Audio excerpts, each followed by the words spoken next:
Hello everyone, Mr. Happy here, and welcome to my Bloodborne Boss Guide series.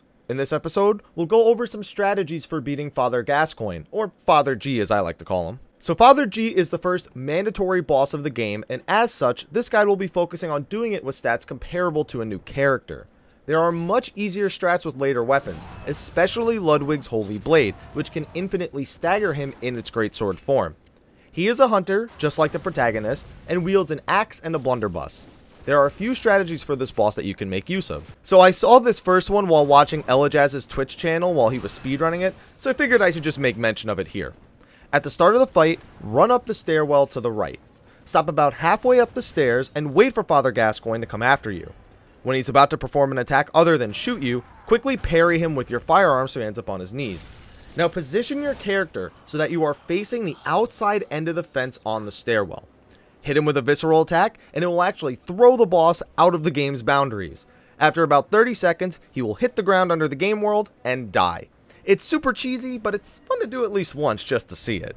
Now, if you want a fair challenge, your strategy for him is a little bit different. Like the cheese strat, making use of parries and visceral attacks can make short work of his early phases. I highly recommend practicing parrying if you're new to the game before attempting this boss, as it just makes the first 70% of the boss so much easier.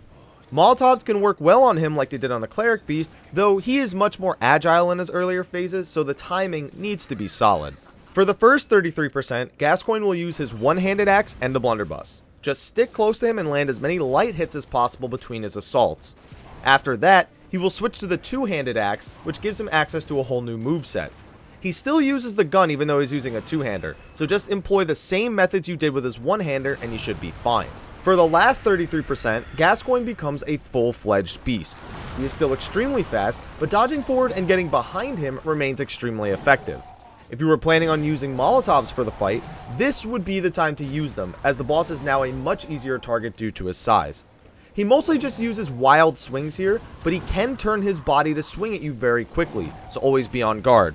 He also has a leap attack which can catch you off guard really quick, but again, dodging forward and getting behind him is a very effective way of avoiding it. If he jumps into the air, dodging towards his original location is usually a safe way to dodge it. Now, if you pick the axe at the start of the game, or have since bought one, this fight can be a lot easier for the first 66%. Playing carefully, you are able to constantly bait him into a fully charged R2 attack, which will do high damage and knock him back.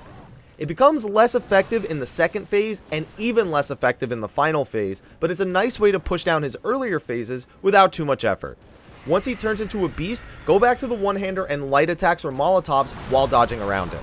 If you find yourself needing to back off and do some healing, be very careful of the arena. It's filled with trees and tombstones that can block your dodges and corner you for Gascoigne to maul you. There are some spots in the arena where the boss may get stuck on them as well without destroying them, which he'll usually do to get to you.